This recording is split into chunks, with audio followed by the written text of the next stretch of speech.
اعوذ باللہ من الشیطان الرجیم بسم اللہ الرحمن الرحیم۔ عورت کے دینی اور اخلاقی تشخص کے ضمن میں پہلی بات تو میں یہ عرض کروں گا کہ جہاں تک دینی اور اخلاقی سطح کا تعلق ہے تو قرآن اور اسلام اس اعتبار سے مرد اور عورت میں کوئی فرق نہیں کرتا۔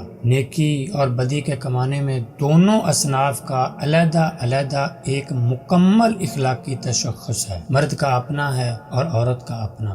مرد جو نیکی کماتا ہے تو اپنے لیے اور بدی کماتا ہے تو اپنے لیے، اور عورت نے جو نیکی کمائی ہے تو اس کا اجر اس کے لیے ہے، اور بدی کمائی ہے تو اس کا وبال بھی اسی کے اوپر ہوگا۔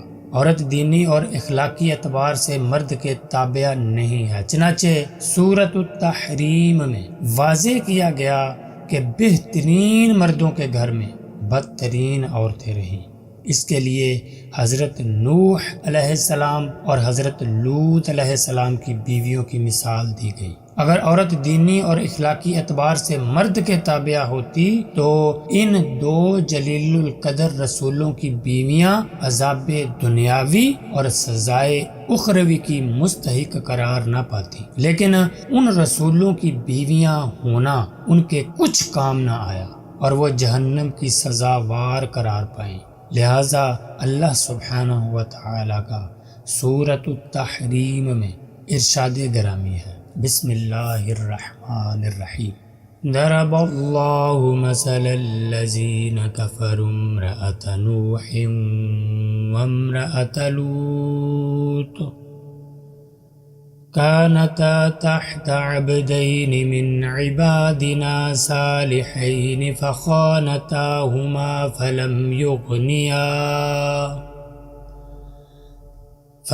يغنيا عنهما من الله شيئا وقيل ادخلا النار مع الداخلين۔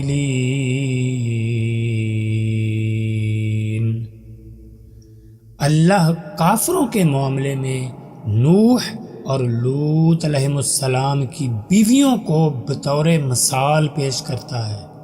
وہ ہمارے دو صالحہ بندوں کی زوجیت میں تھیں، مگر انہوں نے اپنے ان شوہروں سے خیانت کی اور وہ اللہ کے مقابلے میں ان کے کچھ بھی کام نہ آ سکے۔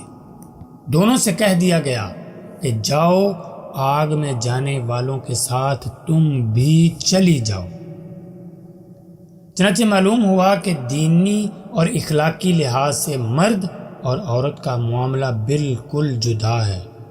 یہاں ایک ضروری بات پیش نظر رہے کہ یہاں خیانت کا لفظ بدکاری کے مفہوم میں ہرگز نہیں ہے۔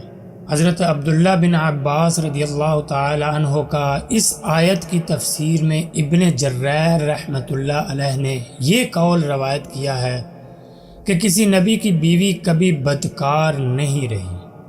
ان دونوں عورتوں کی خیانت دراصل دین کے معاملے میں تھی، وہ اپنے شوہروں پر ایمان نہیں لائی تھی۔ حضرت نوح علیہ السلام کی بیوی اپنی قوم کے جباروں کو ایمان لانے والوں کی خبریں پہنچایا کرتی تھیں، اور حضرت لوط علیہ السلام کی بیوی ان کے ہاں آنے والوں لوگوں کی اطلاع اپنی قوم کے بدکاروں کو دیا کرتی تھی۔ اسی سورۃ التحریم میں دوسری مثال فرعون کی بیوی کی پیش کی گئی ہے، جن کا نام روایت میں آسیہ آتا ہے۔ فرعون اللہ سبحانہ و تعالی کا بدترین دشمن، اللہ کا باغی اور انتہائی سرکش، لیکن اس کی بیوی ایسی صاحب ایمان اور خدا پرست اور خدا ترس خاتون کہ اللہ سبحانہ و تعالی قرآن مجید میں ان کو بطور مثال پیش کرتے ہوئے ان کی دعا نقل فرما رہے ہیں۔ لہذا ارشاد گرامی ہے، بسم اللہ الرحمن الرحیم۔ وَضَرَبَ اللَّهُ مَثَلَ الَّذِينَ آمَنُوا امْرَأَتَ فِرْعَوْنَ إِذْ قَالَتْ رَبِّ ابْنِ لِي عِندَكَ بَيْتًا فِي الْجَنَّةِ ونجني من فرعون وعمله ونجني من القوم الظالمين۔ اور اللہ ایمان کے معاملے میں فرعون کی بیوی کی مثال پیش کرتا ہے، جبکہ اس نے دعا کی، اے میرے رب، میرے لیے اپنے ہاں جنت میں ایک گھر بنا دے اور مجھے فرعون اور اس کے عمل سے بچا لے اور ظالم قوم سے مجھے نجات دے۔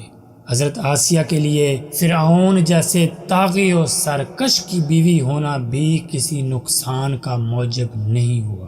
ان دونوں مثالوں سے واضح طور پر معلوم ہوا کہ عورت دینی اور اخلاقی حیثیت سے مرد کے تابع نہیں ہے، بلکہ اس اعتبار سے اس کا ایک علیحدہ اور جدا گانہ تشخص ہے۔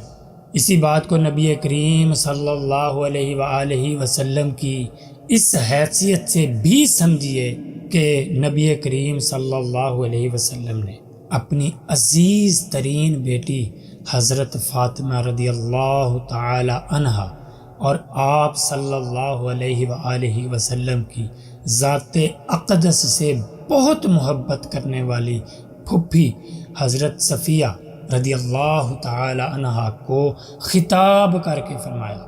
آپ صلی اللہ علیہ وآلہ وسلم نے فرمایا، اے فاطمہ، محمد صلی اللہ علیہ وآلہ وسلم کی لخت جگر، اپنے آپ کو جہنم کی آگ سے بچانے کی فکر کرو، اس لیے کہ میں اللہ کے ہاں تمہارے کچھ بھی کام نہیں آ سکوں گا، اور اے صفیہ، رسول اللہ صلی اللہ علیہ وسلم کی پھپھی، اپنے آپ کو آگ سے بچانے کی فکر کرو، کیونکہ میں اللہ کے ہاں تمہارے کچھ بھی کام نہیں آ سکوں گا۔